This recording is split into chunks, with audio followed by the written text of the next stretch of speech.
Hello, Edson Oliveira here. In this video, you're going to be learning how to add notes to a Canvas app by using the patch function. I know it's very simple to do that with a model-driven app, but what about a Canvas app? It's not that straightforward. There is a little trick. You have to do a little bit of coding there. If you like this video, subscribe, hit the like button, and I'll see you shortly inside the video. So a little bit of background before we get to the nitty-gritty. What I have created so far is a table.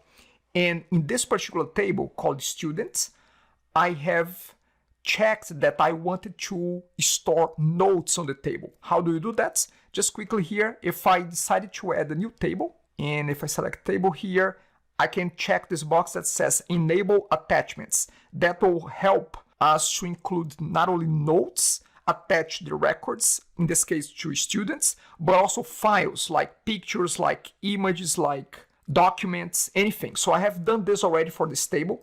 And here's the student table, very simple one. We have default fields here, and I have added last name and first name to it. With that, I have created also a traditional model app that we can use to manipulate the data. So here it is. We have the list of students. I can go to student number 1.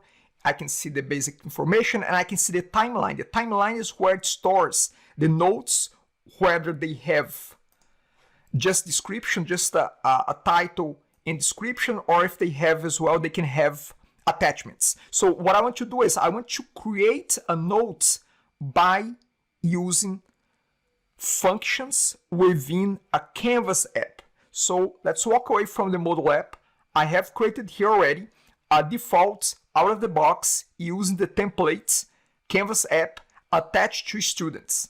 So if you have a look here, we have the browse screen, the detail screen, and the edit screen. Again, the traditional ones that come with the template. If I try to run here, you're going to see the list. I can go to the details. I can edit. Now, what I want to implement is this. I want to be able to add a new note to this student within this screen here. I want to have a box and a button that says Save Notes. And I want to be able to click there and save the notes to the timeline of that student. And we're going to see how to do that right now. So we're going to go back here within the detailed screen. We're going to add the box here. Let's make this a little bit bigger. Let's go to add. I'm going to add a text input. I'm going to make it multi-line, mode multi-line. Let's make it a little bit longer here. And let's give it a name. So I'm going to add it using the standard or the recommended way of naming controls for Canvas apps done by Microsoft. I'm going to call this TXT notes. We're going to add a button here. So let's see here, button, let's drag one there, put it right here. Let's put the text as save notes. And let's give it a name as well, BTN save note. Let's get rid of this default text there. But let's have a hint text that says enter a note about the students. Now we're going to create a little code under the save notes within the action on select. So we're going to, instead of false here, I'm going to expand this area at the top, and we're going to use the patch function to do that. So patch function takes as the first argument the source, the data source for the data that we are trying to manipulate. In our case, we're going to be manipulating notes. However, the data notes, this data source is not added yet to our app. So we have to take care of that. So to do that, we have to go here to the data to add a new data source. And we're going to ask for the notes here. It's added. I can now go back, and now notes should be okay. We don't have a problem with that anymore.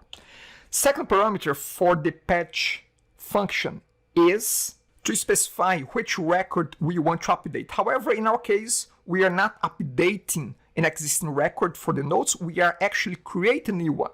To indicate that we want to create a new record using patch, we have to use the defaults function. And with defaults, we can specify as a parameter defaults which entity, which data source we are working with. So I want to have the default values for notes. So this has to match this one here, okay? The same data source. So I'm just saying, hey, I want to populate whatever records, whatever fields I don't mention here, I want to populate with the default values that come from brand new nodes. As a third parameter, I have to specify the data that I'm adding to the nodes as a new node. And I can specify that by using the syntax, using these curly braces, and specify the data inside with the field name, column, the value. So in our case, we're gonna have the title of our node to be the txt node.text. Text is the property that holds the value that the user will enter in the text box. Now, one quick note here. This is not default, but defaults. There's an S missing here. Okay, so this is the title. And then there's also a description. So you can have the nodes broken down if you want in a title and a description. If you just want to use the title, you can. If you want to use both of them, you can. Maybe what you can do is you can use the full node here as a description, and the title can be the first few letters or the first, let's say, 20 characters. So you could say something like this, like you can use the left function and say that from this you want the first 20 characters. You can do something a little bit better in the future, just stopping in a space so don't have halfway through a name. But for example, this should be enough. So we have description here, and very important, we cannot miss this. We have to establish the regarding.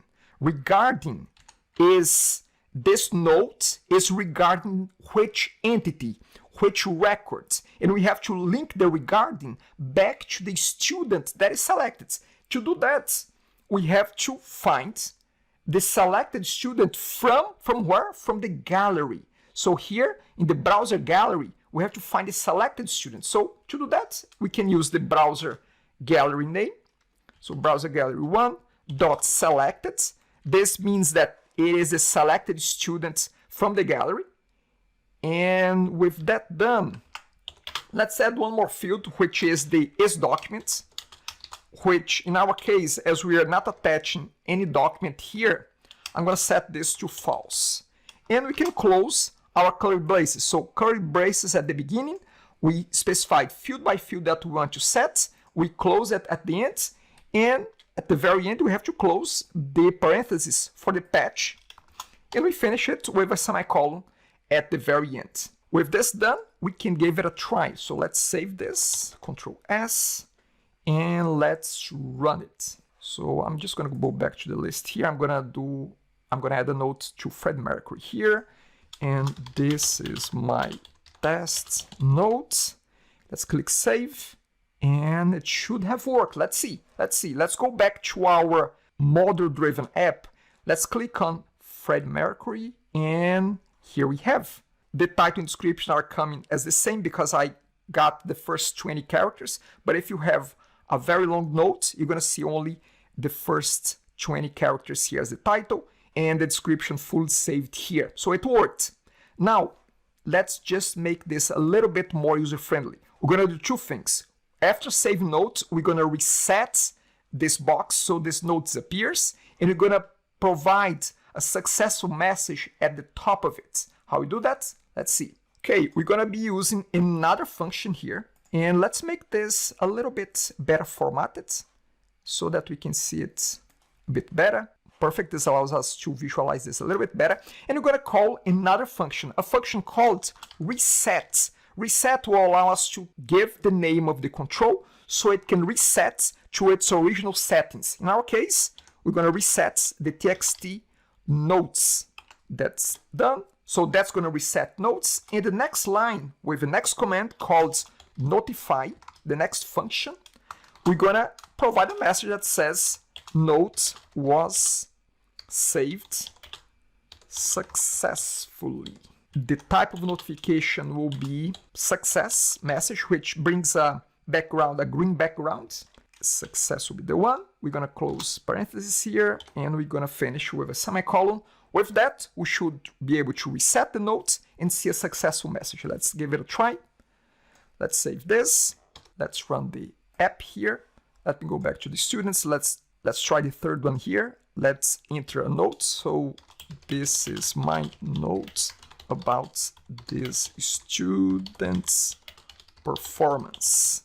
This is notes. Let's click save note. We reset and we got the message here. The message shows for 10 seconds, if I'm not mistaken, and it goes away. You can control the timeout of the session, of the section that shows up as the third parameter. If you don't want 10 seconds, if you want more or if you want less, you can specify right here the duration. You can say 20 seconds if you want, but by default it is 10 seconds. So this is about it. This is how you can save notes to a record by using the patch function and reset the state of that note and provide a notification to the user. In the future, I will show how to attach not only a text note, but also be able to attach a file.